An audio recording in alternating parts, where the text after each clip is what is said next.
I trust that you are all doing well and you are busy studying and preparing for your exams. Today, we are going to do a summary of alteration of the matrimonial property system. Remember, in my previous recording, we spoke about the different types of matrimonial property system, which is in commute of property, out of commute of property, with out of commute of property without the accrual system, and out of commute of property with the accrual system. Now, today's summary is about when you want to change from one marriage contract to the other. The matrimonial property system is regulated by the Matrimonial Property Act. In terms of Section 8 of the Matrimonial Property Act, it regulates the court's powers to order an immediate division of the accrual. This means this happens when the parties are not undergoing a divorce, but one spouse has brought in a high court application and requests the court to order an immediate division of the accrual system. This is regulated by Section 8 of the Matrimonial Property Act. Section 20 of the Matrimonial Property Act. This section grants the High Court, the power to order an immediate division of the joint estate and to change the spouse's matrimonial system if the conduct of one spouse seriously prejudices the other spouse. Section 20 again.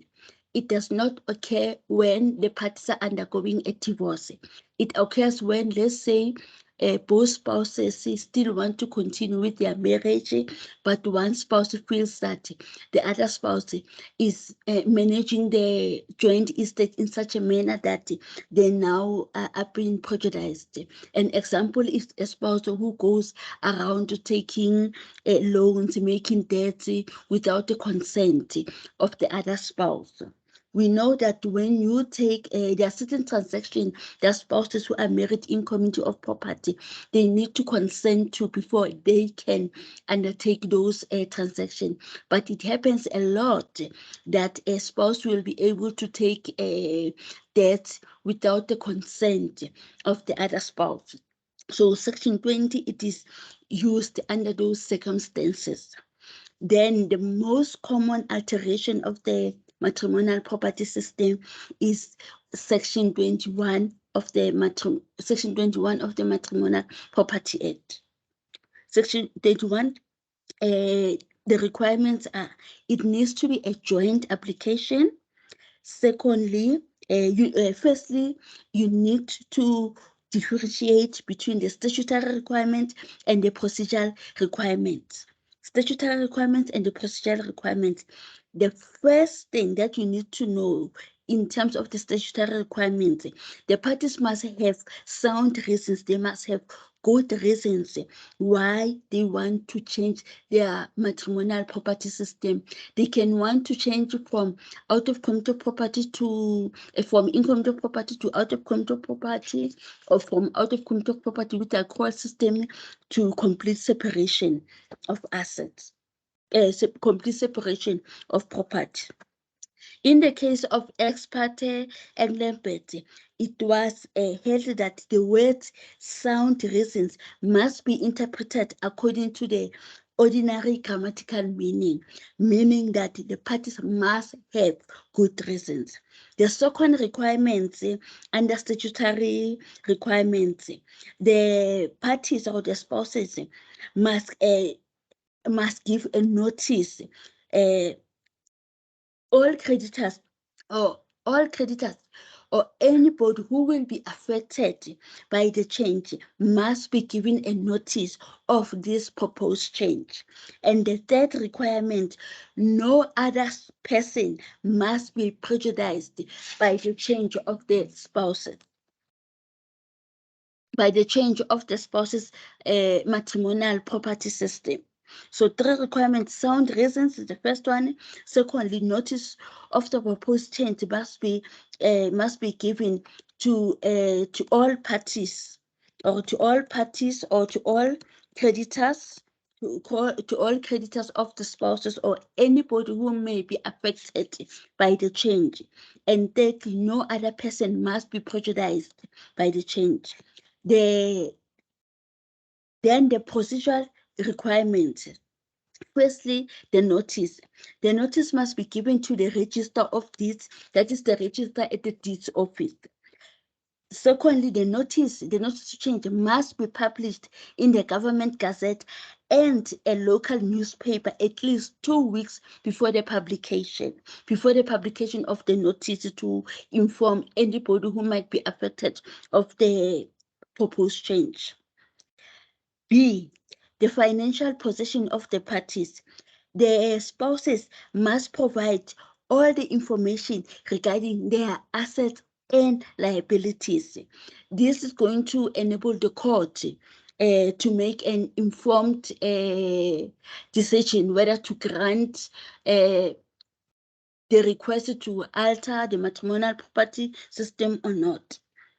C, again, as stated in the statutory requirements, there must be sound reasons. So in the application, the applicant must be able to state, to write or to substantiate why they want this change.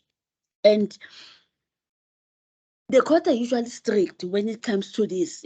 The court don't use section 21 procedure, as is commonly known, as a way to help the parties from just correcting their mistake or from just changing their minds.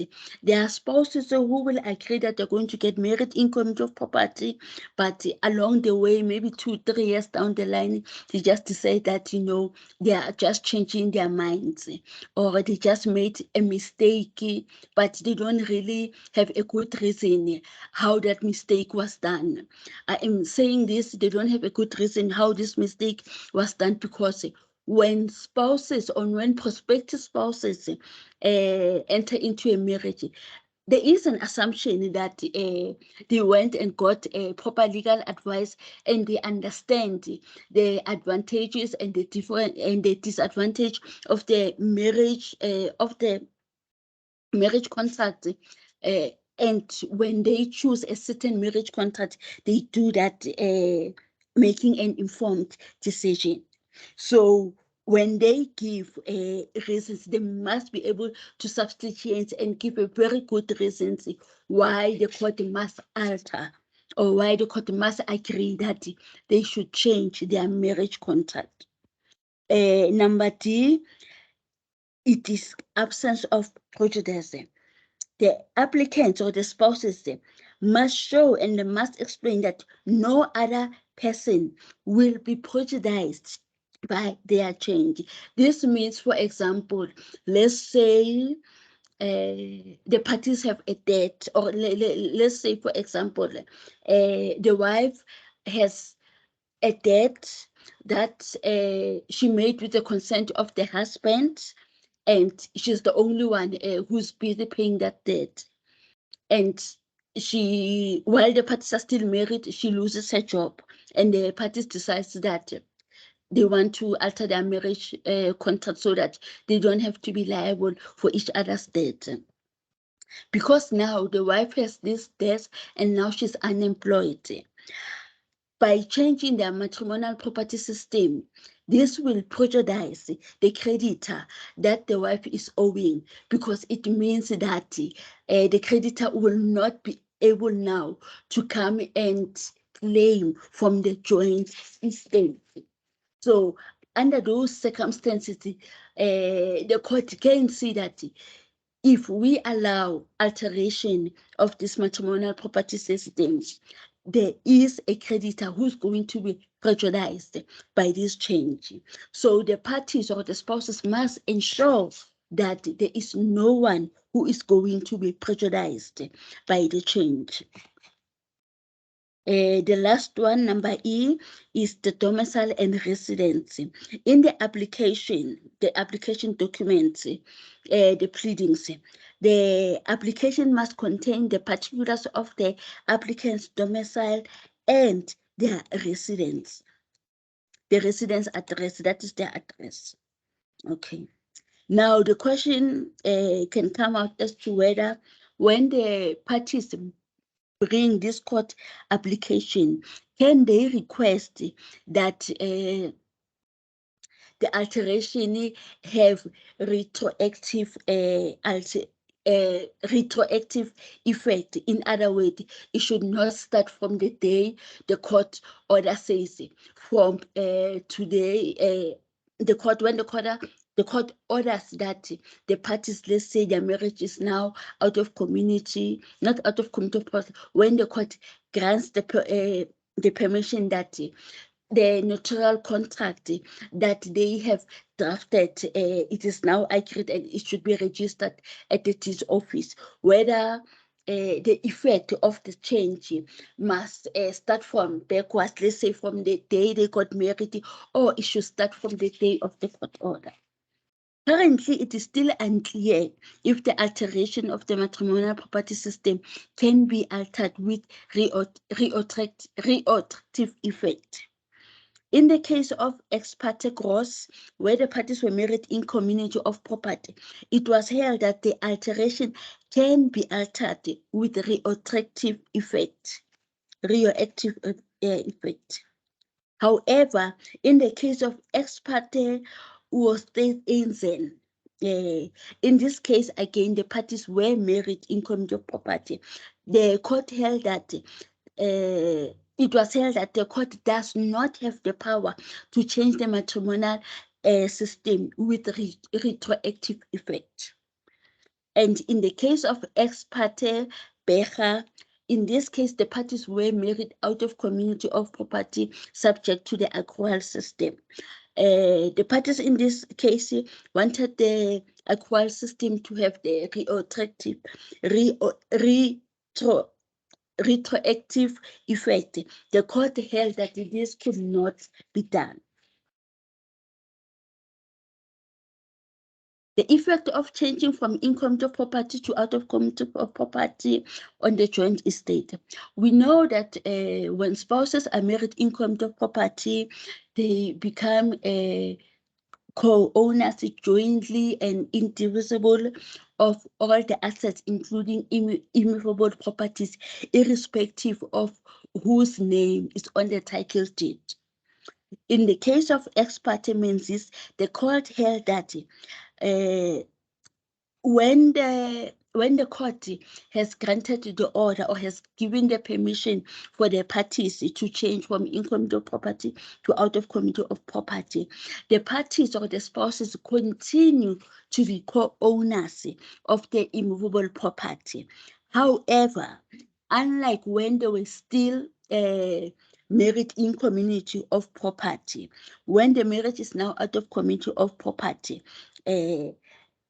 they are free co-owners, free or co-owners in the sense that one spouse has the right to dispose or to sell their 50% share to another person. But when they're married in community of property, that spouse cannot do that without the consent of the spouse, of their spouse. So the difference between tied up co-ownership and free co-ownership, it means that with tied up co-ownership, which happens when the spouses are married in community of property, they cannot sell the immovable property, or each party cannot sell their 50% share of the immovable property without the consent of the other.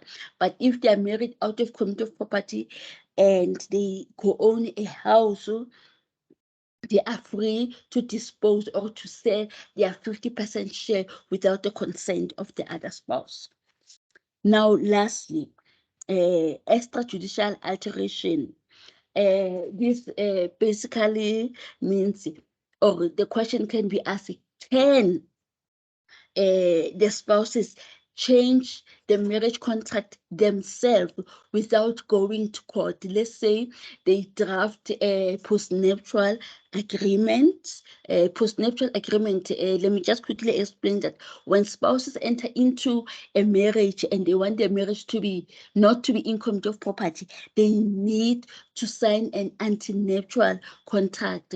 But when they are already in an income of property marriage, or they are married subject out of common of property subject to the equal system, and they want their marriage to be out of common of property, when they bring the application to court as part of the procedural the procedures, or as part of the okay, just hold on, as part of the procedural requirements, in their pleadings, they need to draft a notarial contract. That notarial contract is commonly called postnuptial contract. So if the parties draft their postnuptial contract themselves and they don't bring in a high court application, or they don't bring in the section 21 application, they merely draft it and it just stays between the two of them. That agreement or that change is going to be valid just between the two of them, but it does not bind third parties. This means that in the eyes of third parties, they are still married in community of property. Students, I trust that I was able to just to explain to you how alteration of the matrimonial property system works. Please let me remind you that these are just summaries to make your studying very easy.